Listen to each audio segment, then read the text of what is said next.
good evening. I'm Melissa Idris, and you're watching Consider This. This is the show where we want you to consider, and then we consider what you know of the news of the day. Lately, it seems like every day you hear of cases of online financial scams, and after that, the subsequent warnings for the public to be vigilant and to get educated about the tactics of these types of scams. But as our daily lives increasingly move online, what is being done to get ahead of these scammers who, more often than not, are part of well organized syndicates and are using increasingly sophisticated methods? Let's speak now to Fahmi Fazil. He is the MP for Lembah Pantai and Information Chief for PKR. Fahmi, thanks for joining me today. You've been very vocal in Dewan Rakyat about bringing attention and the need for protection and redress for victims of scams around this issue. You've highlighted the issue of financial scams online. Why is it that, as a lawmaker, this issue in particular has caught your attention? Thanks for having me. Actually, my interest in the matter stems from the issue of data leaks. So it started around 2017 when, at that time, we had one of the biggest data leak news of, actually even until today, 46.2 million sets of personal data was pilfered, was stolen, and I took the rather bold step of suing the company. It's called Numeras Dia Berhad. But fast forward to today, actually we see that there is a nexus, there is a connection between personal data protection and the kind of scam activities. What we're seeing is that essentially every year about 20,000 people get scammed, and approximately 660 million ringgit is lost every year to scams. Even as of end of July, there are about 13,000 people who have been scammed, and they've lost about 427 million ringgit. That's about 60 people a day, and collectively losing 2 million ringgit a day. So if this is not a huge issue, then I don't know what is, especially since this is people's money. This is Rakyat's money. I mean, it's your savings, my savings. And increasingly we're hearing, in my case, it was my mom who kind of really brought the matter home when she lost 75,000 ringgit of her savings from Tabung Haji in a span of 15 minutes. And when we see that the modus operandi is the same across, I reckon, 80-90% of these scam cases, one has to wonder, why is it that nothing seems to have been done to slow down, to stem, to stop the scammers, to disrupt their operations, cripple their operations, and bring those responsible to book. Fahmi, did I hear you correctly? 60 people a day being scammed and 2 million ringgit every day lost to scammers? That is an astronomical amount. Why do you think, if you could, hazard a guess, why do you think that our authorities, legislators, and protection mechanisms aren't moving at the same pace? Is it just that the scammers are getting more sophisticated and transnational, and that we're not able to control the pace of this advancement from within domestic borders? Actually, I think my guess is that the authorities are trying to do things. Yeah, of course they're giving warnings, but the way I look at it, the financial ecosystem really is like a highway, and a highway for transactions. And what we're seeing is there's kind of like a bend in the hill, and there's a precarious cliff, and they have put up cat's eyes. They've put up big warning signs, beware of scammers, but people keep falling off the cliff. 60 people a day fall off that cliff. 20,000 people a year fall off that cliff. And yet we don't see any barriers, real, like any attempt to try and stop the cliff from posing a hazard to people. It could be as simple as forcing online transactions to use two-step, two-factor authentication or two-factor authentication, or even registering the IMEI number, the serial number of devices with, say, for example, each bank. So you know if someone with this account number is making this transaction, it's really from this person. You can't duplicate the IMEI number of the device. And of course, everybody's, a lot of people are upset. There are people who have lost savings from KWSP, people who from their EPF savings that they've withdrawn. There are people who, I have one case, a man, he lost 50,000 ringgit from his fixed deposit, where the terms and conditions of the bank says that in order to do partial withdrawal, you have to be present physically with your MyCard. And yet, he lost 50,000 ringgit in a span of 20 minutes online. And all these things, because banks are, you can imagine that they're quite, quite, how do you say, quite protective of the process. But I feel 2 million ringgit being lost, hard-earned money of the rakyat, and there seems to be, an outcry. There's a sense that, if previously we were asking who has gotten COVID, now it's like who has been scammed, right? Yeah, and that is a tragic question, a tragic reality that it's become so ingrained as part of everyday. I mean, someone who knows someone who's been scammed. Fahmi, can I ask you if I'm hearing you correctly? This boils down to the fact that banks aren't doing enough to protect their customers. Is that right? I believe so. I'm sure they are trying their best, but I don't know whether their best is good enough for the rakyat. Yeah, because, you know, it's like one of the major exploits is OTP, is the one-time password, right? And yet you hear about people who have accidentally given the OTP to, these perpetrators.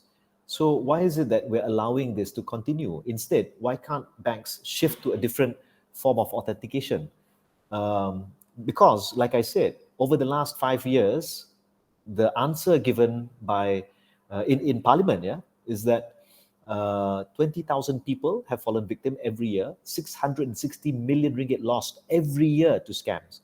And the modus operandi has largely stayed the same, with the exception more recently of malware, particularly affecting Android users. So, if OTP is one of the key problems, why can't we put a circuit breaker to stop and really look at this issue? We may not be able to get our money back, but there's a sense that when you talk to victims, there's another human element to this. Banks are often seen as, we put our money there, but there's some banks who talk about wanting to have a relationship. But when customers face this kind of problem, it feels like banks shut themselves off. So Right. they really need to reconsider this and look at it from a human from a human perspective, and really empathize with what these victims are going through. Many are elderly, like my mom. She's in her mid 70s, and there are people as young as in their mid 20s. So it's really a broad customer base.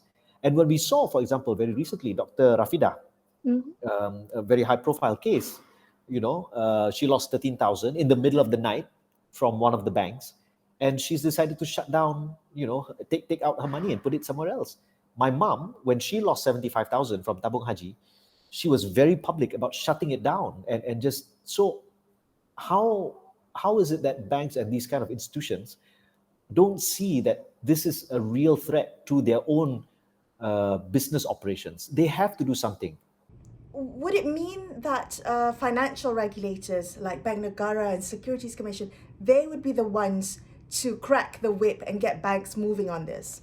I think we have to look at the Association of Banks in Malaysia, ABM, as well as Association of Islamic Banking and Financial Institutions, IBIM, and these kind of entities also play a major role. I think the Minister of Finance can't wash his hands of this. I think he has to come out and say what exactly he plans to do to arrest this situation, particularly because banks are, there's an exploit, there's a something which has been taken advantage of within the ecosystem. And I think the Minister of Home Affairs should come out and explain why is it that until today, most of the arrests linked to the scam activities have really largely been mule account holders, rather than the chief scammers themselves. And when we look at some of the major court cases right now, SRC International, 1MDB, we can see that under AMLA, you can trace where the money went. We really should be asking, how is it that in cases like SRC International, we can, go down to the sen, right, ringgit and sen, where all of this money goes?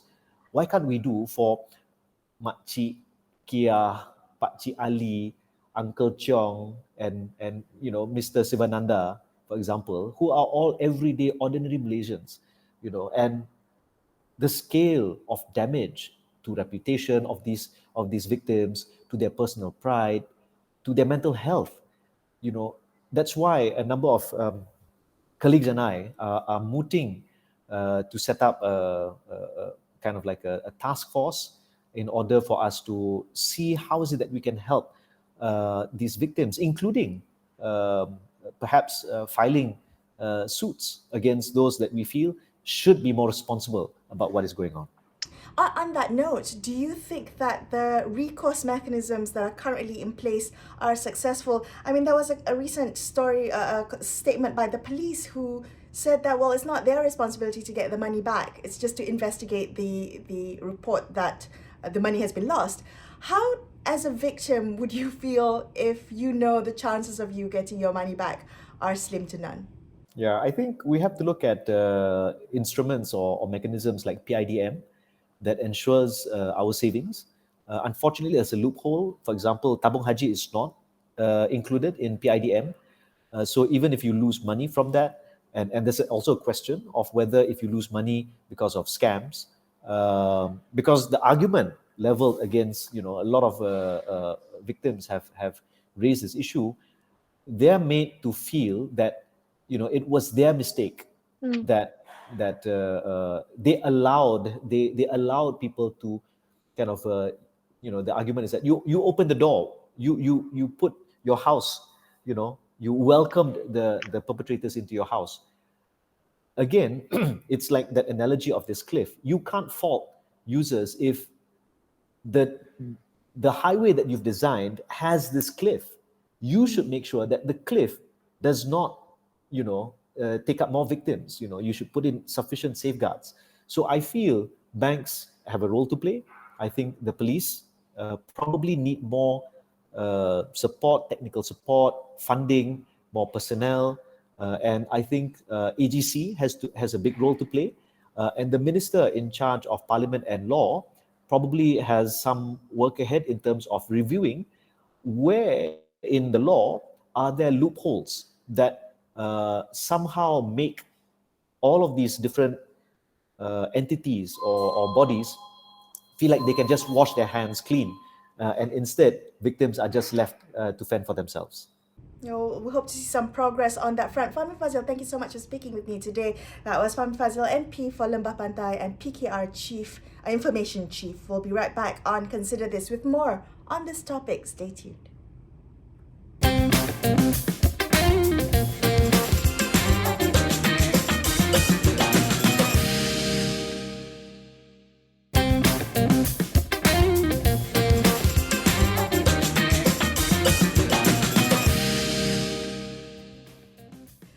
Welcome back to Consider This. I'm Melissa Idris. Let's continue our discussion about online financial scams, which are becoming worryingly more frequent.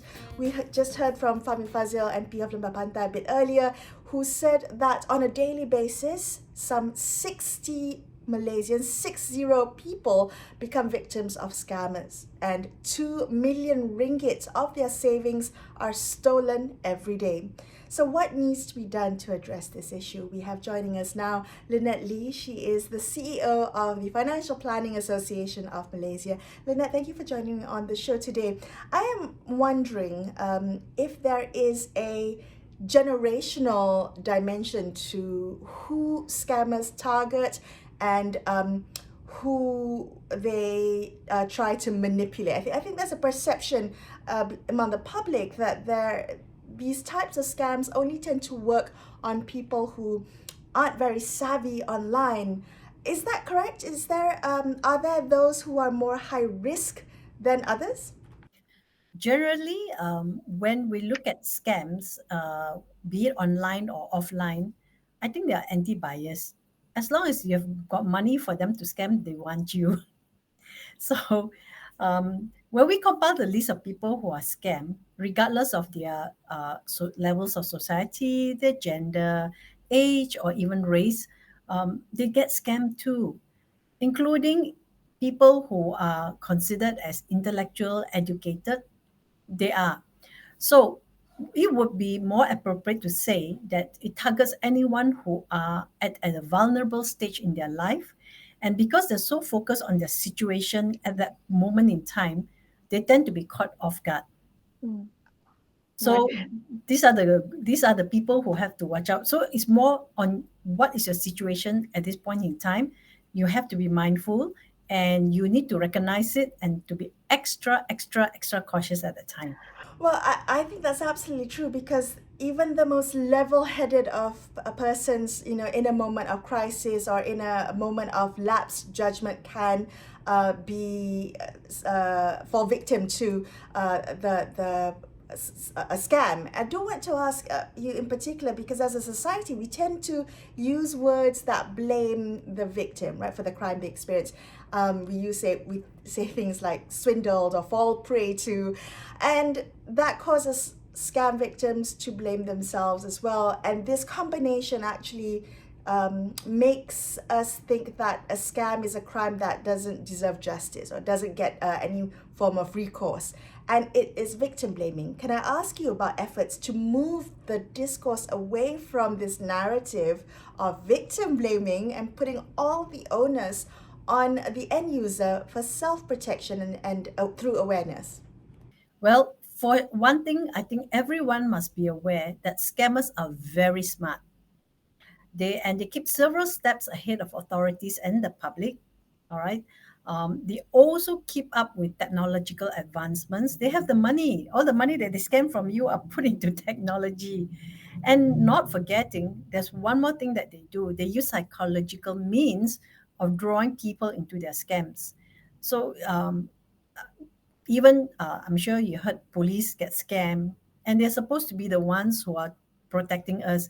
It's not because they are any less more knowledgeable. It's more that at a point in time when they're being scammed, what actually happened? You need to look at it. And I think that's something that when they do investigations, they need to look at it, because scams can come in many ways. It can be investment scams online, because you're talking about online, especially the initial coin offerings, which at one time was so rampant. They use what do you call that, famous people. They use politicians name. I have had a group of remisiers who asked me, they are a bit more senior. They were asking me about one coin offering that was offered by Mahathir and yes, at that time during Pakatan's time. And I told them, I said, he has no time, neither does all the other politicians. These are just scammers dropping names. I said, if you look at it carefully, they always make reference, but they actually, when you investigate a little bit further, there's no connection between them. Anyone can use anybody. In fact, today it is even more worrisome because there's things like AI. So that's why I know some people, they are very savvy in identifying scams. Sometimes they then tend to chat a little bit more with the scammers, or rather they try to outscam those scammers. My suggestion to them is, I think, don't talk to them too much. They might be recording your voice, and we know that today with AI, they record your voice. If they can have your pictures that you post on the internet, they can use that to manipulate and make you say things that you shouldn't be saying, or even use your name, because people use voice control security for your handphones. So you never know. Just be more careful. If you think it's a scam that's calling you, or the best is just hang up. Say, I'm sorry, Okay. I'm not interested. That's it. Keep it short and simple. Okay, so be vigilant, be skeptical. When you talk about these advances in technology, some of them can be quite scary, and I do wonder whether the protections have advanced the same at the same pace as how technology has progressed. How do you think protection can be institutionalized so consumers like us have better protections, better safeguards that are fit for the digital age, the age of AI and deepfake? Well, deepfake, AI, they're always, like I said, they're always two steps ahead of everybody. So the only thing is to safeguard yourself, you have to know yourself better. Yes, the regulators will try to give you, or even the law, the MCMC, they will try to protect us. But we have to look after ourselves because that's that much can do. It takes a concerted effort for protection. Um, In your line of work, Lynette, I'm sure you keep track of these scams, and you mentioned a little bit about how the technology is progressing. How have you seen the trends of scams evolving? What are some of the trends that you're observing? Well, for one, there are scams that go through Telegram because Telegram you're not detectable, so it works both ways. It's a double-edged sword. The other one I saw was something a little bit more personal. There's this chap who tried to buy something off at Facebook. It was really very reasonable. It was a cuisine that he wanted to buy during Chinese New Year. And what happened was when he called them, they say, "Oh, you have to download our app and then you got to place your order and pay through that." So what happened was that's what he did on his handphone. And then after that, he tried to make payment. He couldn't get through the payment three times, three different banks. And then after that, he decided to call them and talk to them. Bingo, he walked into their trap. What they did was they kept him talking. But what was unbeknown to him was that when he downloaded the app was not really an actual app for business transaction. It was to put in a bug into the handphone. And with that, they can redirect your calls, your SMS to another clone phone, which they have already gotten ready. So while they were chatting, they were keeping him company. They were doing transactions through the clone phone. So that's why sometimes banks would say, "But you gave permission," and then the person would say, "No, I didn't because nothing happened." But actually, while he was talking, his phone was giving off signal, and he didn't think too much about it. Then after a while, he it was getting too often and too close, and then he decided to end the call. When he ended the call, he looked. There were so many requests for acknowledgement and also tag numbers. Tag number. And although he himself did not key in the tag number, the clone phone they use a clone phone to respond to that, to receive and respond. That's horrifying. If you are a victim of that scam, that is horrifying. Lynette, what avenues of recourse might someone like that who's a victim of a scam have? Because you pointed to something quite interesting earlier. You said the banks might say, "Well, you authorized this. You gave permission for this transaction." How then can the end user protect our livelihood, our savings? Correct. Anyway, you're right. He lost all his life savings. Altogether, it's about 31,000. Three, four banks. I felt very sorry for this person. I think the most important thing, there are a few things that one can do to self-protect. One of the things that one must do is number one, good deals are not as good as it is. That's never too good to be true. Okay. Be wary of online sales, especially when they ask you to download apps and to order and pay, especially if it doesn't go through either Google Play or Apple App Store. I'm not saying that Google Play and Apple App Store is the one and all, but at least they do vet through. So this is something that you need to be aware. Standalone apps asking you to download, be very wary. Second, always read reviews. If you do a lot of online shopping like Lazada or Shopee, my personal experience, I looked at this person. It was a good deal. It was the cheapest among all. So I was tempted. When I tried to do the transaction, I had a response from Shopee to say that this vendor has not been active for the last 2 weeks. Are you sure you still want to proceed? So I took the cue and I said, no matter how cheap it is, I'm not going to do it. So I retreat. Okay. The other thing you also need to do is please check on the background of the organization. The other thing, one thing I realized, and this was like several years ago, it has happened. There are companies who will tell you that they are tied to a larger organization or a reputable company. And what happens in their website? They will put links to those websites, but actually those websites don't know that this scam company exists. Yes. So when you check their website and you see this link, don't take it at face value. Okay. Do further check. If you need to call the company or even email, better still to email because you have an email trail, so that to find out whether there's really a relationship between the two companies. Because if they come back with a no, please don't. All One more, right. Sure. yeah, sorry. One more thing is they like to quote regulators, and the regulator they love to quote is the Monetary Authority of Singapore, because they know they're very stringent. They just simply quote them. They will say that, we have been approved by Monetary Authority of Singapore.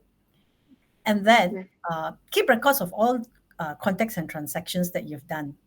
Always have black and white, regardless of whether they're genuine or not. Because if for some reason it turns out not to be genuine, at least if you want to make a report, you have all the documentations to support your reports and your claims. Okay. All right. Yeah. Lynette, thank you so much for those tips. I'm going to take them to heart. I promise. Thank you so much, Lynette Lee, CEO of Financial Planning Association of Malaysia, wrapping up this episode of Consider This. I'm Melissa Idris, signing off for the evening. Thank you so much for watching, and good night.